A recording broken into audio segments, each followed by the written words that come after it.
Shalom WJC family. It's time for our weekly Torah Talk.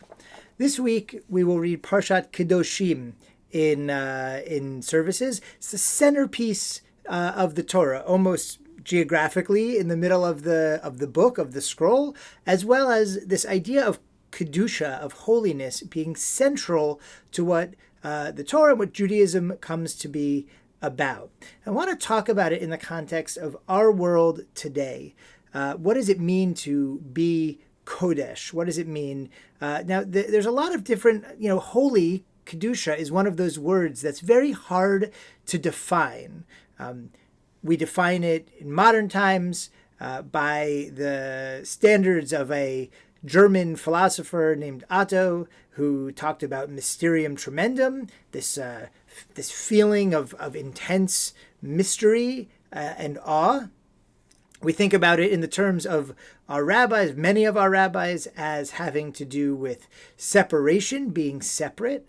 And it's that definition that I want to talk about to apply Kedusha to our experience of the world today, both in modern times and specifically in the scenario in which Jews find ourselves, with the world drawing our attention, with anti-Semitism, with the situation in Israel since October 7th, with the hostages still being held as of this recording for close to 220 days now, I think.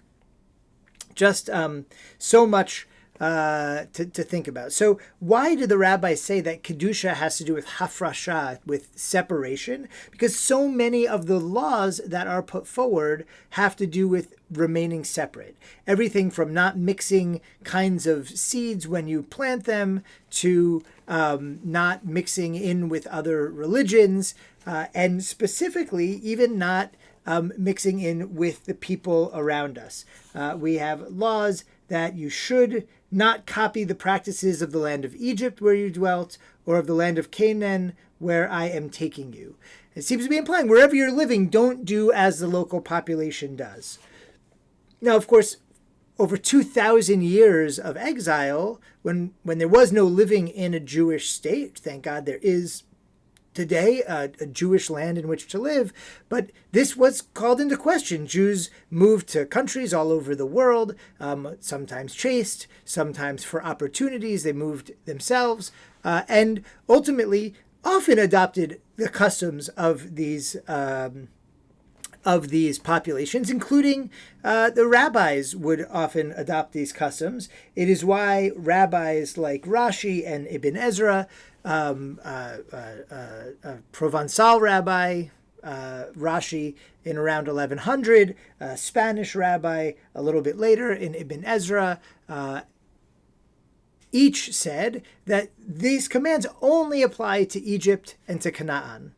Other places you could adopt the customs. Maybe that's what it means. Or maybe it's not that we can't adopt any customs.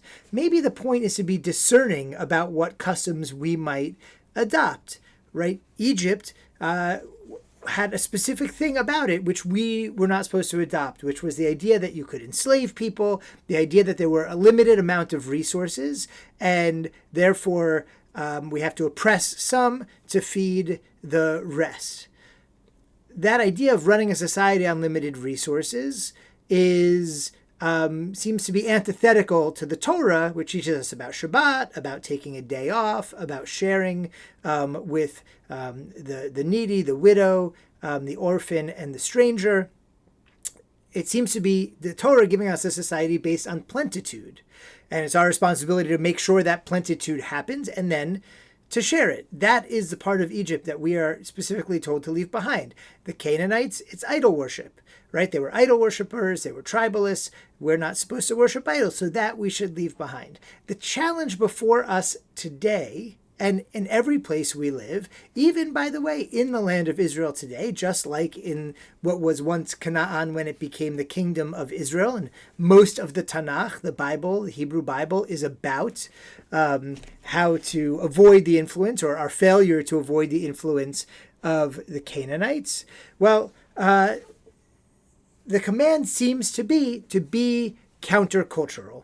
I was thinking about this, right? To take the things that are at the heart of a society that maybe aren't so good, and to instead carry our Torah values and our Jewish values into that society to not only help us be the people we are meant to be, but also to help the society be better.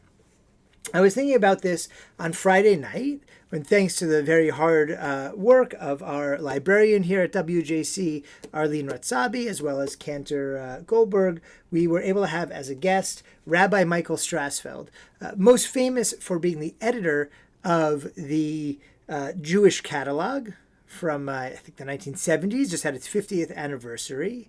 And now who has a new book out, this book called Judaism Disrupted, a spiritual manifesto for the 21st century. A book mostly written before October 7th, but I think just as, and maybe even more needed and important now.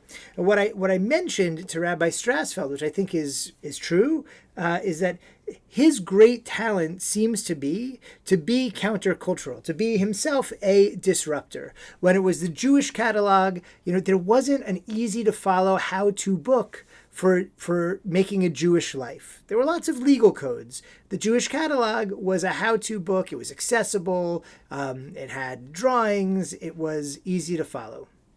And it concentrated on the things that people would most need. That was, in a sense, a countercultural revolution within Judaism, right? To take this idea of a catalog and to make Judaism accessible through it. Now, today, catalogs are less necessary. We have the internet. And this book, though 50 years later, seems to be a response, a countercultural response to the society in which we find ourselves today, right? Because part of why we feel so under attack all the time, part of why it seems like the whole world is burning, and I wrote about this a little bit in my message last week, is because we are looking at the internet. And we're seeing the far world. And the internet is curated to show us the worst things, the things that are going to disturb us the most. It is how the internet works, and maybe a little bit how we work, that we can't take our eyes off of the burning building or the burning planet or the burning nations or the anti-Semitism, the burning anti-Semitism and all of it. And so we feel like that's all there is around in the world. But then I look at my close world. I'm looking out my windows. It's beautiful. It's serene. There are kids playing. There are beautiful Jewish programs and teachings and learnings and hanging out together, happening in the building behind me. And so the countercultural thing to do today, in a day when the internet is drawing our eyes and global, news and whatnot is drawing our eyes everywhere far away, is to focus in on our close world. And ultimately, that's a lot of what Michael's book, Rabbi Strassfeld's book, is about. It's about focusing in on that close world. It almost reminds me of a modern day contemporary Musar text.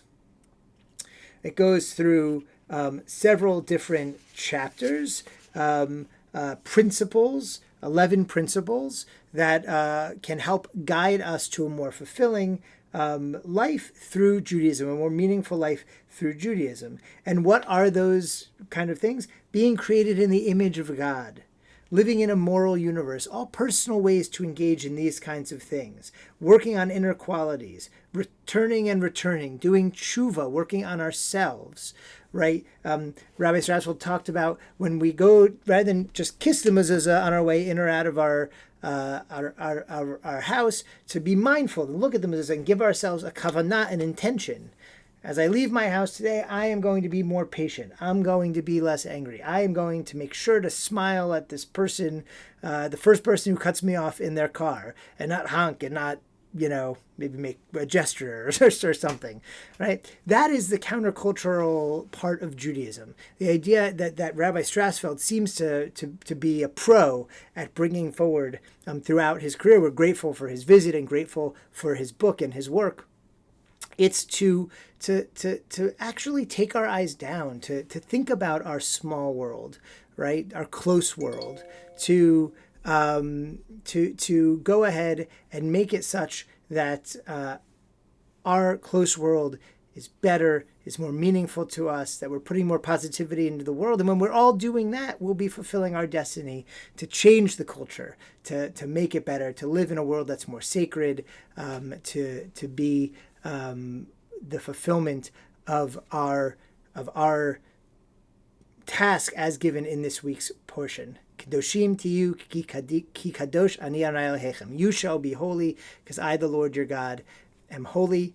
What does it mean to be holy? In this case, it means to be countercultural, to bring our Jewish values to the world, to do it in a way that allows us to live in the world, but in a way to do it to make not only our lives more meaningful and more fulfilling, but the world around us more meaningful and more fulfilling. One close world at a time, until hopefully the whole world will be that much better for all. May that time come speedily in our days. Shabbat Shalom.